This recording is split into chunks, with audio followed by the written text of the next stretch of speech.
नमस्कार, news one India में आपका स्वागत है। आपके साथ मैं धर्मराज सिंह और बुलेटिन की शुरुआत करेंगे बड़ी खबर के साथ।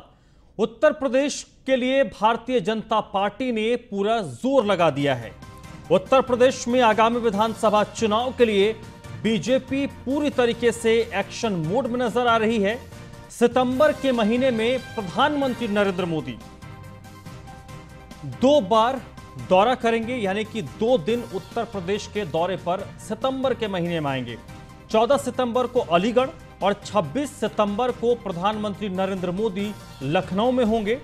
लखनऊ में अर्बन कॉन्क्लेव में प्रधानमंत्री मोदी शामिल होंगे। करीब 5 घंटे तक प्रधानमंत्री नरेंद्र मोदी लखनऊ में ही रहेंगे। तो बड़ी खबर इस वक्त की, प्रधानमंत्री नरेंद्र मोदी सितंबर के महीने में 2 दिन उत्तर प्रदेश के दौरे पर होंगे। पहली बार 14 तारीख को, 14 सितंबर के दिन वो अलीगढ़ में होंगे और उसके बाद 26 सितंबर को लखनऊ में रहेंगे। दोनों जगहों पर अलग अलग कार्यक्रमों में प्रधानमंत्री मोदी शिरकत करेंगे।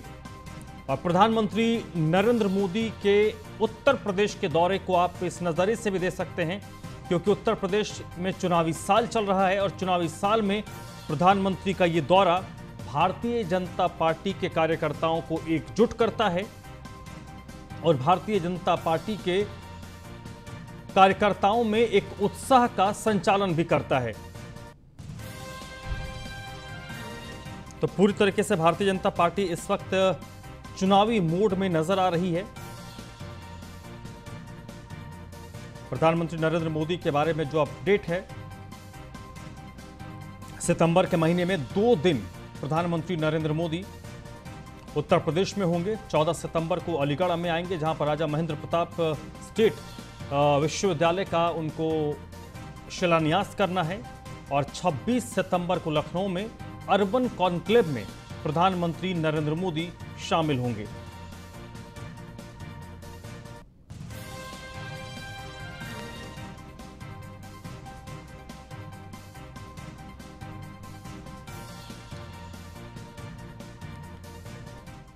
वह दिवाली के मौके पर प्रधानमंत्री नरेंद्र मोदी अयोध्या आ सकते हैं। अयोध्या में दीपोत्सव के कार्यक्रम में प्रधानमंत्री नरेंद्र मोदी शामिल हो सकते हैं।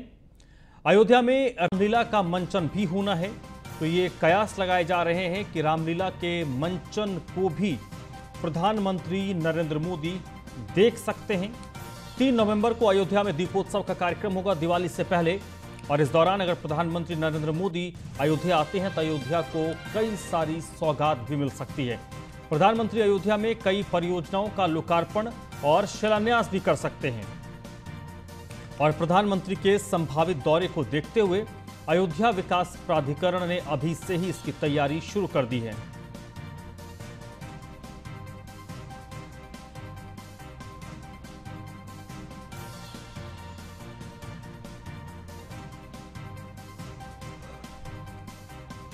प्रधानमंत्री नरेंद्र मोदी नवंबर में अयोध्या का दौरा कर सकते हैं। दिवाली से पहले दीपोत्सव का जो कार्यक्रम होता है उस कार्यक्रम में प्रधानमंत्री नरेंद्र मोदी शिरकत कर सकते हैं। और प्रधानमंत्री के संभावित अयोध्या दौरे को देखते हुए अयोध्या विकास प्राधिकरण ने तैयारी शुरू कर दी। हालांकि अभी तक ये ऑफिशियल नहीं हुआ है, लेकिन ये माना जा रहा है कि प्रधानमंत्री नरेंद्र मोदी अयोध्या में होने वाले दीपोत्सव में शिरकत कर सकते हैं।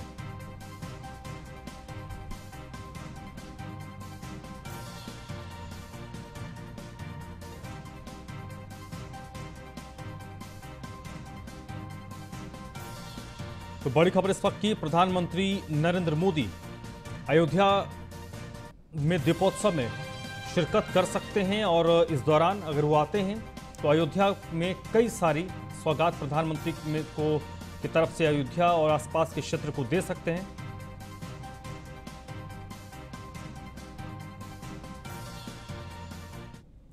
और प्रधानमंत्री के संभावित दौरे को लेकर मोहसिन रजा ने क्या कुछ कहा वो आपको सुनवाते हैं। काम कर रहे हैं, उन संकल्पों को पूरा करने का काम कर रहे हैं। इसलिए हम घी के दिए जलाएंगे क्योंकि हम दीपोत्सव भी मना रहे हैं, बरसाना में होली भी खेल रहे हैं, काशी में भव्य हम जो है भोलेनाथ के जयकारे भी लग रहे हैं। तो इसलिए हम सबका साथ, सबका विकास और सबके विश्वास की जो हमारा मूल मंत्र है, उसके तहत हम प्रदेश और देश को आगे बढ़ा रहे हैं। इसलिए हम तो घी के दिए जलाएंगे, लेकिन उनके लिए क्या है जिनके चिराग तले अंधेरा हो गया है, वो जहां हैं वहां चिराग तले अंधेरा है। योगी सरकार ने एक और शानदार पहल की है। कोरोना के खिलाफ जंग में प्रधानों की जवाबदेही अब तय होगी। योगी सरकार की एक और शानदार पहल है। कोरोना के खिलाफ जो लड़ाई चल रही है, उस लड़ाई में प्रधानों की जवाबदेही अब तय होगी। कोरोना पर उत्तर प्रदेश में प्रधानों को अब जवाबदेह बनाया जाएगा। कोरोना काल में जो अच्छा काम करने वाले प्रधान होंगे, उन प्रधानों को सम्मानित किया जाएगा। पहले चरण में 10 ग्राम प्रधान सम्मानित होंगे।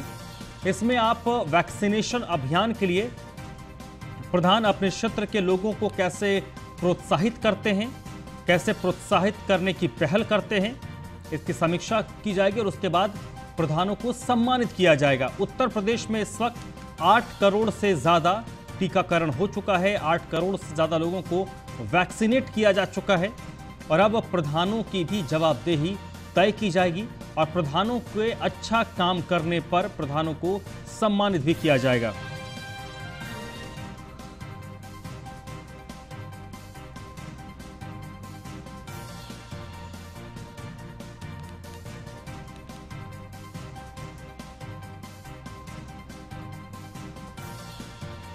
तो कोविड के रोकथाम को लेकर, कोविड को लेकर लोगों में जागरूकता आए, इसको लेकर अब उत्तर प्रदेश की योगी आदित्यनाथ सरकार ने प्रधानों की जवाबदेही तय करने का फैसला किया है और इसको लेकर जो प्रधान अच्छा काम करेंगे उनको सम्मानित भी किया जाएगा।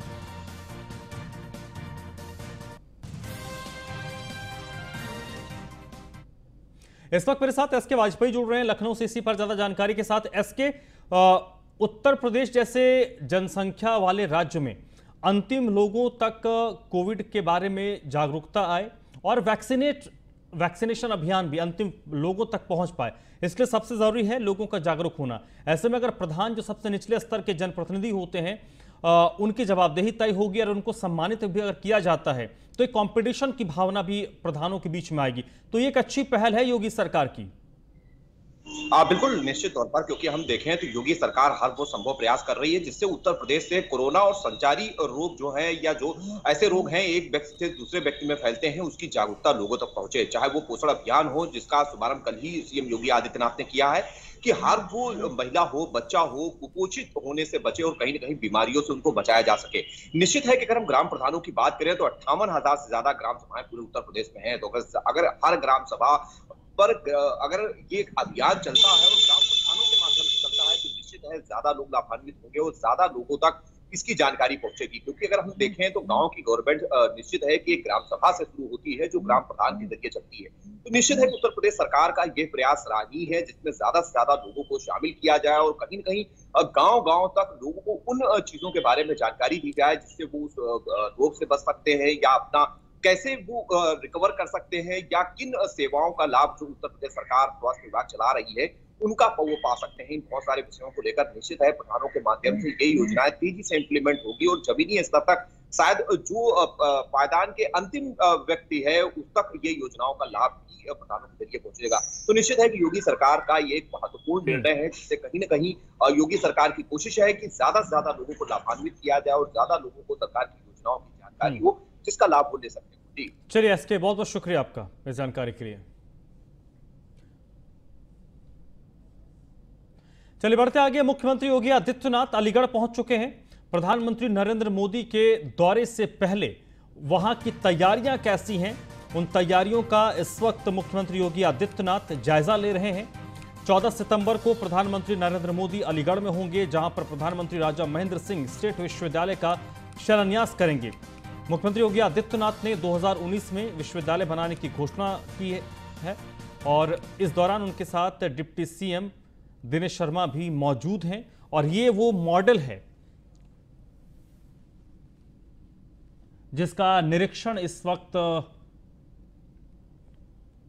मुख्यमंत्री योगी आदित्यनाथ कर रहे थे। आपसे थोड़ी देर पहले की तस्वीर है, डिप्टी सीएम दिनेश शर्मा भी उनके साथ मौजूद हैं और इसके अलावा जो कार्यक्रम स्थल हैं उन कार्यक्रम स्थलों पर जाकर वहां की तैयारियों को मुख्यमंत्री योगी आदित्यनाथ देख रहे हैं।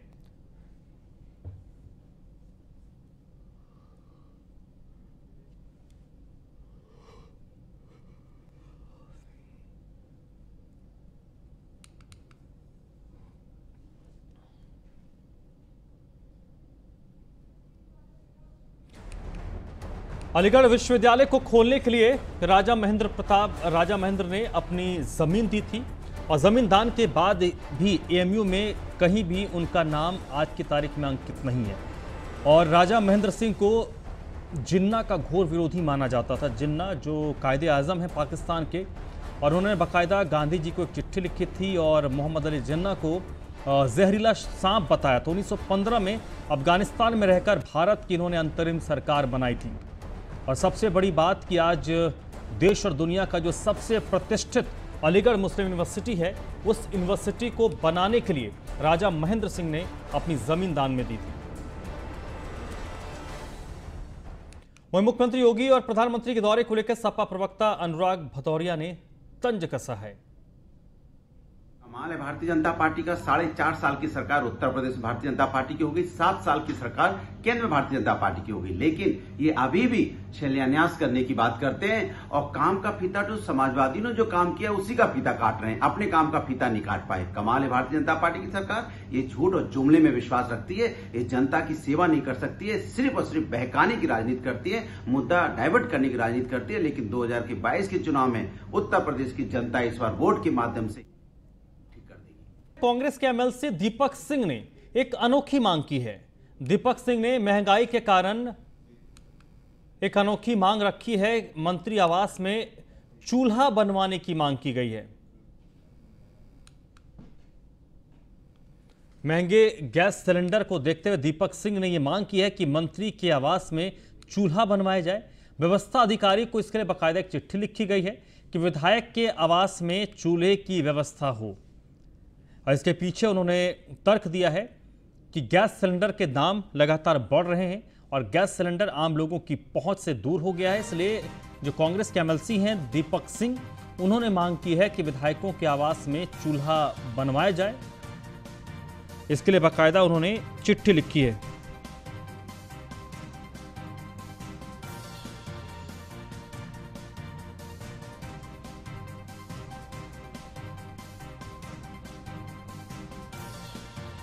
ये वो चिट्ठी है कांग्रेस एमएलसी दीपक सिंह की।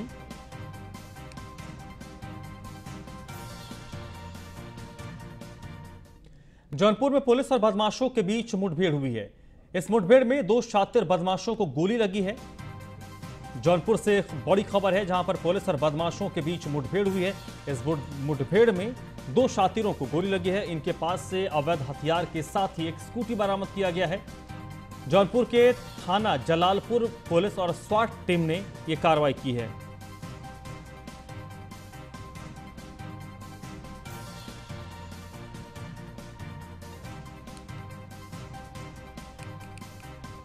पुलिस अधीक्षक जौनपुर महोदय द्वारा अपराधियों की धरपकड़ हेतु एक रात विशेष अभियान चलाया गया। इसी अभियान के क्रम में थाना जलालपुर और एसओजी टीम को भारी सफलता प्राप्त हुई है। 2 बदमाश चेकिंग के दौरान रोके जाने पर फायरिंग करते हुए भागते रहे, जिसमें जवाबी फायरिंग में 2 बदमाशों को गोली लगी, इससे वो घायल हो गए। एक कांस्टेबल भी घायल हो गया है, दोनों की इलाज चल रही है। जो बदमाश है वो साथी किस्म के हैं। लगभग 1 दर्जन मुकदमे उनके खिलाफ हैं, जिसमें चोरी और अन्य संगीन लूट के और अन्य संगीन वारदातों के उन्होंने अंजाम दिए हैं। इसके अलावा अन्य विधिक कार्रवाई की जा रही है। बुलंदशहर में जिला अस्पताल के डॉक्टर हड़ताल पर बैठ गए हैं। जिला अस्पताल में ही ये डॉक्टर हड़ताल पर बैठे हैं। भारतीय किसान यूनियन के कार्यकर्ताओं पर डॉक्टर्स ने अभद्रता का आरोप लगाया है। तो बड़ी खबर इस वक्त की, भारतीय किसान यूनियन के कार्यकर्ताओं पर अभद्रता का आरोप लगाकर डॉक्टर्स हड़ताल पर बैठ गए हैं। आरोप है कि भारतीय किसान यूनियन के कार्यकर्ताओं ने मंगलवार को धरना दिया था। हड़ताल से मरीजों का इलाज नहीं हो पा रहा था, जिसके कारण अस्पताल में सुरक्षा व्यवस्था बढ़ाने की मांग डॉक्टर्स ने की है। भारतीय किसान यूनियन के कार्यकर्ताओं ने डॉक्टर पर आरोप लगाया था कि इन लोगों ने महिला से अभद्रता की और अवैध वसूली डॉक्टर्स करते हैं, जिसके बाद बुलंदशहर में इस वक्त जिला अस्पताल के डॉक्टर्स हड़ताल पर बैठ गए हैं और जो मरीज इलाज के लिए पहुंच रहे हैं उनको काफ़ी दिक्कतें हो रही हैं।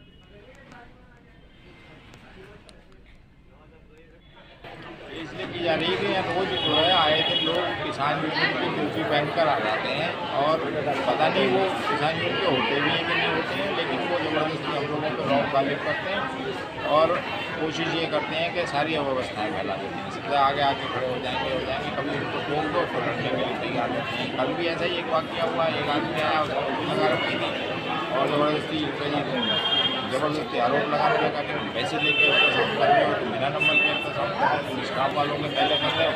हमने कहा भैया आप बैठ जाओ, आपको कोई भी शिकायत नहीं है, आप ये पता करके देख लो किससे कितने पैसे लिए जा रहे हैं, किसी कुछ नहीं लिया जा रहा है। और उसके बाद हंगामा काटना शुरू कर दिया वहाँ पर। कानपुर में स्टैंड संचालक की खुलेआम गुंडई देखने को मिली है। इनके गुर्गों ने ई रिक्शा चालक को जमकर पीटा है। स्टैंड संचालक की गुंडई नजर आई है। स्टैंड संचालक के गुर्गों ने एक रिक्शा चालक को जमकर पीटा। पीड़ित ने आरोप लगाया है कि वो अवैध वसूली का विरोध कर रहा था।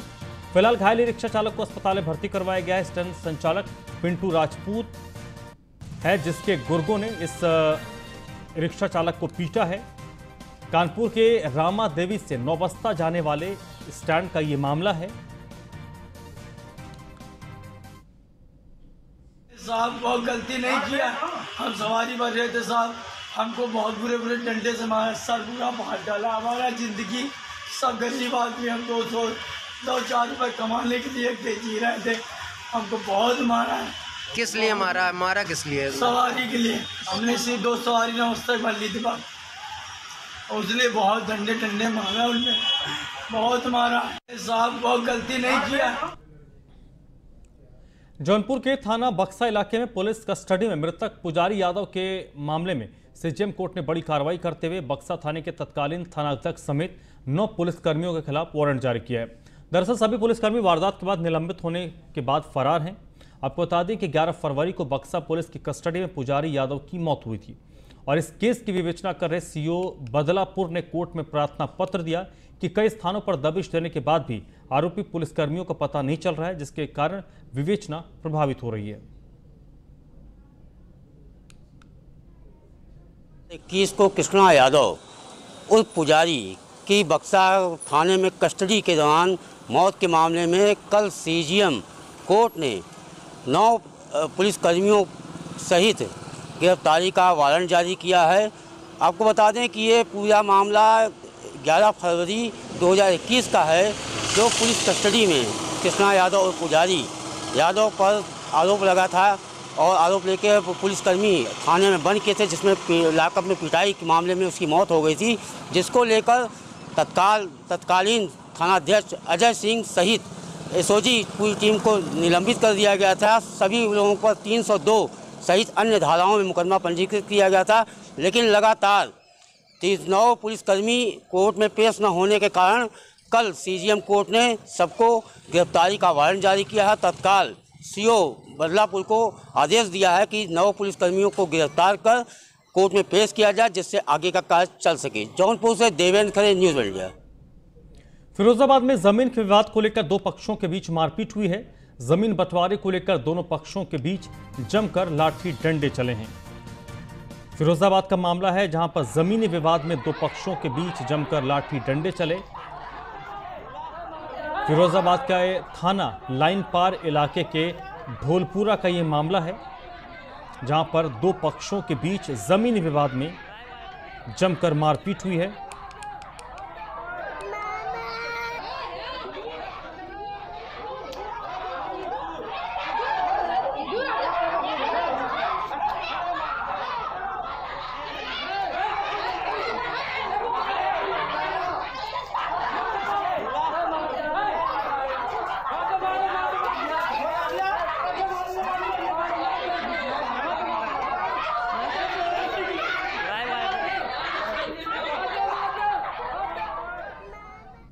बलिया में बीजेपी किसान मोर्चा के पूर्व राष्ट्रीय अध्यक्ष और सांसद वीरेंद्र सिंह मस्त ने किसान आंदोलन को राजनीतिक करार देते हुए 2 टूक शब्दों में कहा कि सरकार कृषि कानून वापस नहीं लेगी और इन कानूनों को वापस लेने के लिए नहीं बनाया गया है। साथ ही कहा कि किसान आंदोलन के नेतृत्व की बात करने वाले भी चुनाव लड़ चुके हैं और भविष्य में भी चुनाव लड़कर जोर आजमाइश करेंगे।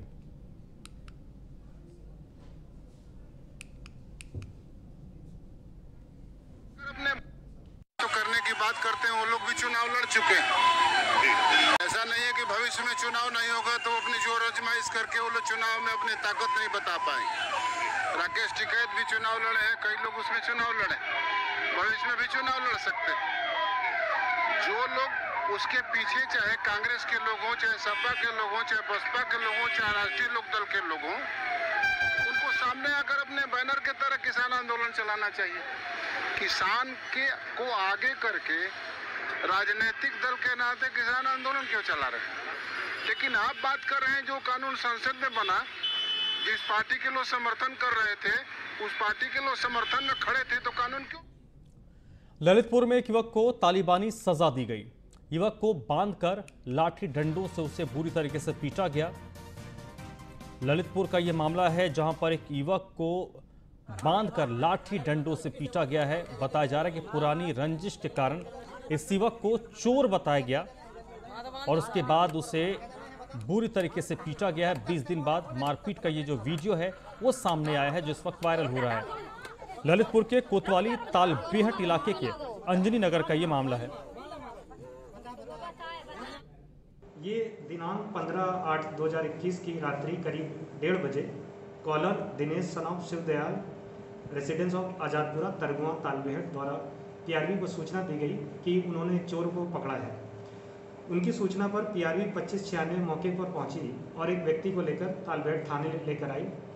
तालबेहट थाने पर व्यक्ति की स्थिति को देखते हुए उसका मेडिकल कराया गया और उसकी मेडिकल के आधार पर जांच की गई तो पाया गया कि चोटें तो सामान्य हैं और साथ ही साथ चोरी की कोई घटना नहीं हुई है। उसकी चोटों के आधार पर उसकी तहरीर पर व्यक्ति जिसका नाम Rajesh son of Ramdas residence of.